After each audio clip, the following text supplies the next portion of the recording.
for any reason. I mean, I get what it's for, and it means a great deal, but I'm not big on defacing, the flag. So, all right, how Oh, about look at this? this. Here we go. It is Victory Monday or Victory Wednesday. This is our very first attempt at these streams, and let's welcome to the program our new best friend, the victorious, the Drakkar Klose. What's up, buddy? What up? What up? Thank you. Thank you. How y'all doing today? We're doing great. First and foremost, congratulations. Thank you. Well deserved. What was? Oh no, definitely. What was the atmosphere like? What was the crowd like? Man, it was awesome. Just going out there and I was kind of locked in. Once my walkout music started, I was just right in that zone and ready to win and get the job done. I'm not a big fan of when somebody says, "Did you expect to win?" After the fight. Obviously you expected to win because you dominated the fight. Were you surprised at how the scorecards were off? And as a judge in Florida, I look at these things. It's one thing if you lose a round, but one judge had you win a round and another judge had you lose. And basically how close the judges thought that fight was, but us watching it didn't seem like it was that close. Yeah, I don't know. I even asked my coach in the first round, I was like, who won that? And he had gave it to Barbosa. But in my head, I was like, it felt like I did a lot more damage.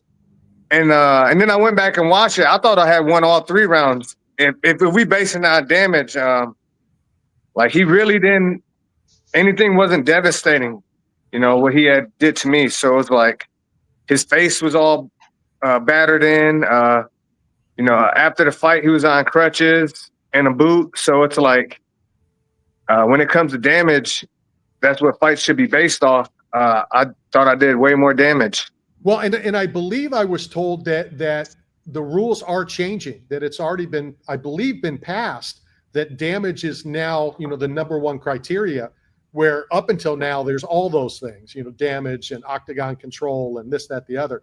And damage should be the number one thing. Oh, of course. What kind of surprised me was that he was trying to hold me against the cage, which I thought kind of played into my favor because I knew he would get tired, and he carries a lot of muscle, and that just drained him even more.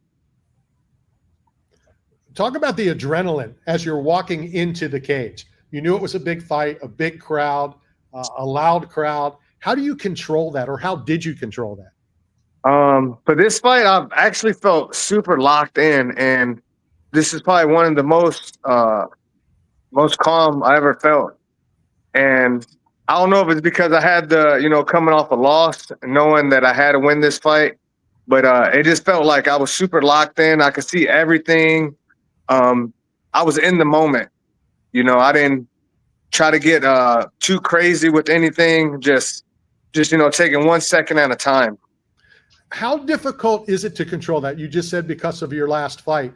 You might be thinking about it in the back, but as you're walking in, how difficult is it to clear your mind, not think of anything other than what you're about to do? I just, before I walked out, I just talked to myself. And, I tell myself, why not me? Why not me? And, I've been in this game a long time, and, it feels like I don't get enough praise. I got 10 UFC wins. Not many people can say they can get 10 UFC wins. I've had a lot of injuries. I think that's why, people really don't know who I am. But hey, when I go out there, I give it my all, and I'm always going to continue to do that. You'll find out. Let me ask this one more, and because I'll forget that and jump in. Go ahead. So you'll get to learn a lot about us and about me now that we're best friends, and we're going to continue this great friendship and relationship. Yeah. A lot of things bother me. So a lot of people were saying, well, you're fighting Edson Barbosa. Can you step up and beat Edson Barbosa? Blah, blah, blah, blah. Then you go out and I believe, dominate Edson Barbosa. And now it's like, well, he's older. Well, he's ready to this, ready to that. That bothered me. Does that bother you? It does. At the end of the day, Leon Murphy was Edson's last loss, and Murphy's going to be fighting for a title. So, a lot of guys that I have beat, have fought Charles Oliveira, has Khabib. You know what I mean? Like has fought all these top guys, but I don't get that recognition. So it is what it is. It's all about how many followers you got, which I don't like anymore because it's more of a WWE style. But real Agreed. fans, they know who the real fighters are. Go ahead, Matt. So Drakkar, so look, I don't know if you can see this on the. I'm going to load this video up here from Instagram, but there's an image of you with a custom made suit, right? Like got your name on the inside of the threads, looking fresh.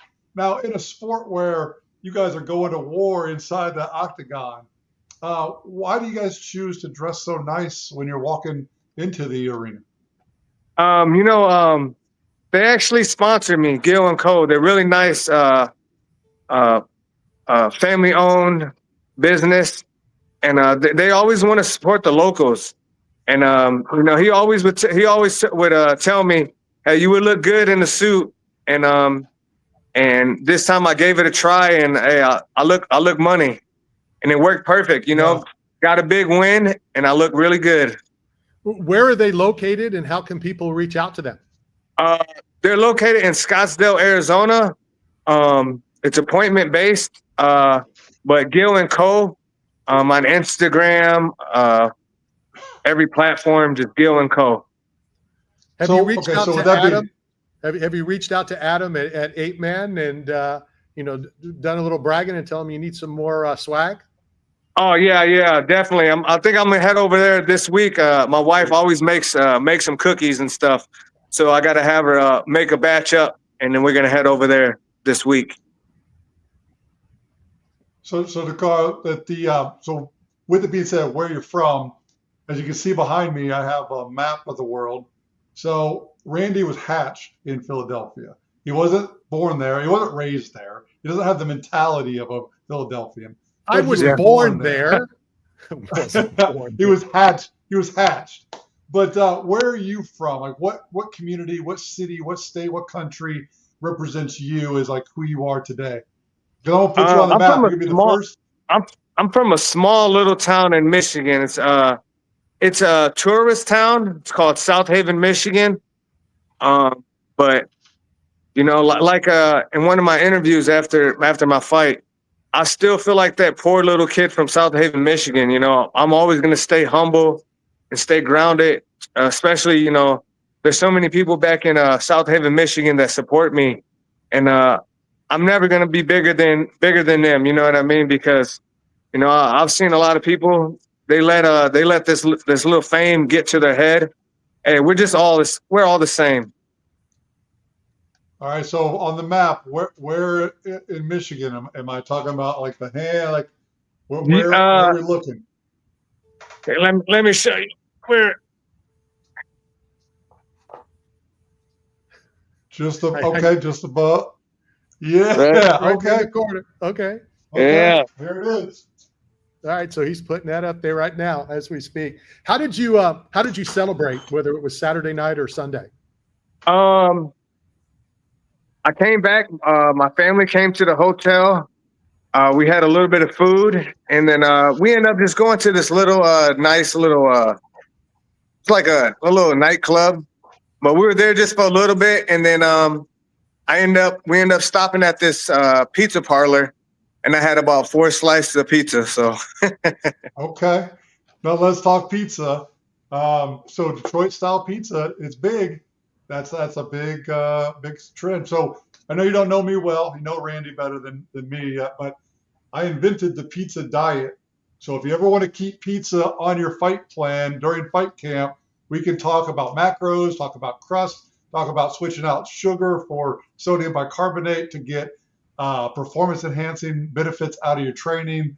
So any pizza questions you have on or off show, we'll connect.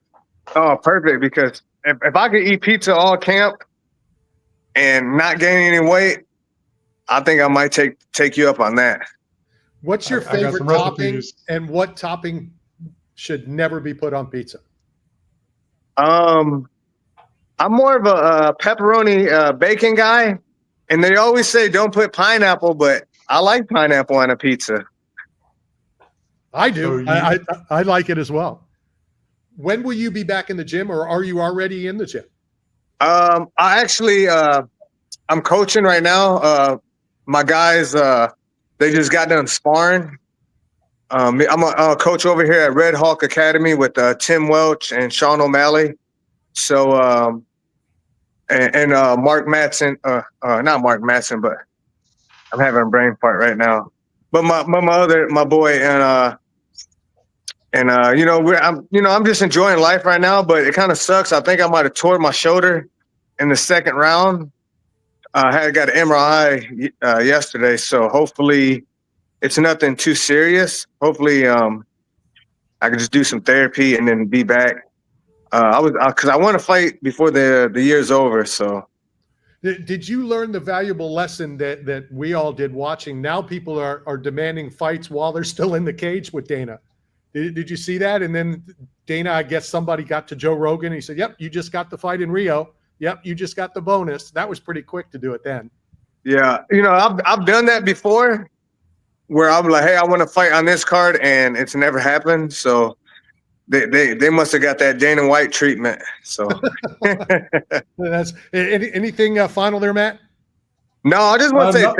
thank you. I appreciate you so much for having me on, and now we have a friendship, and I'm gonna have those shorts sent over to you this week. Well, I got the wall right here. It's all going to be ready. I will be at your next fight as long as it's in the States.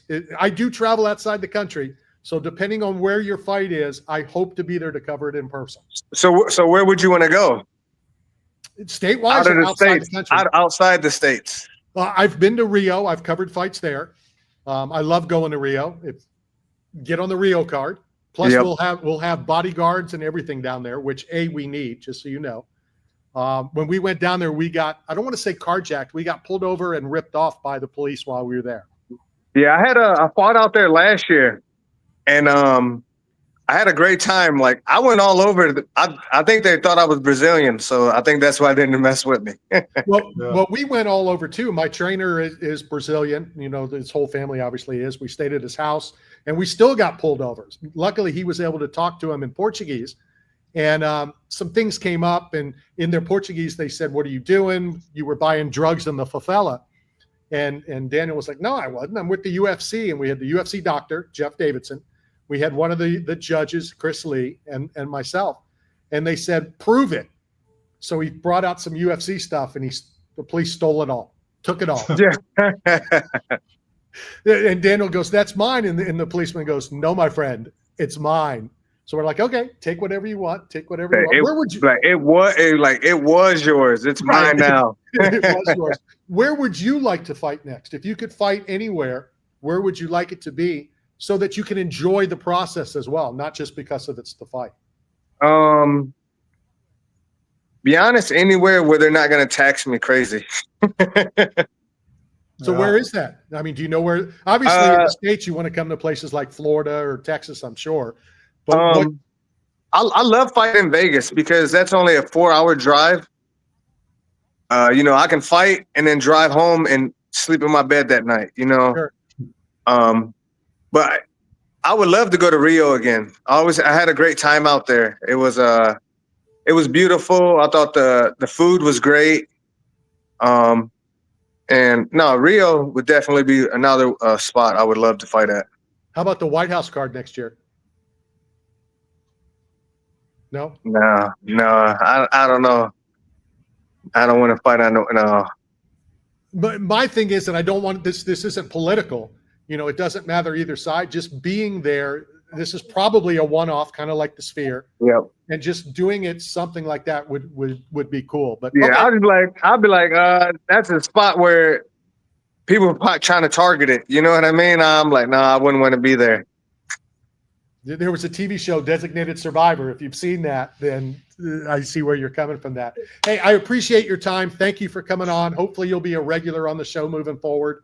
And if you need anything from us, the thing about Vegas, if you fight in Vegas, I'll try to get Adam to come to it. So you'll get out of coming? I'll get Adam to come. Adam from 8 Man Okay, Strong. yeah, definitely. We'll work on him to come out. But again, thank you for your time. Congratulations on a dominant victory. And let's talk again real soon. Hey, thank you. I appreciate you. And Hold on. you'll have those shorts. So Absolutely. What, Matt? Well, and so, Drakkar, so you are the first UFC fighter to do our streaming platform. This is our new format for us. And South Haven, Michigan is on the map behind us. So you will always be represented with us for eternity. oh man, that's an honor. I appreciate you guys. Good stuff. Enjoy. Take care. Yeah, thank you. Have a great day. You as well. See you, bro. All right. That is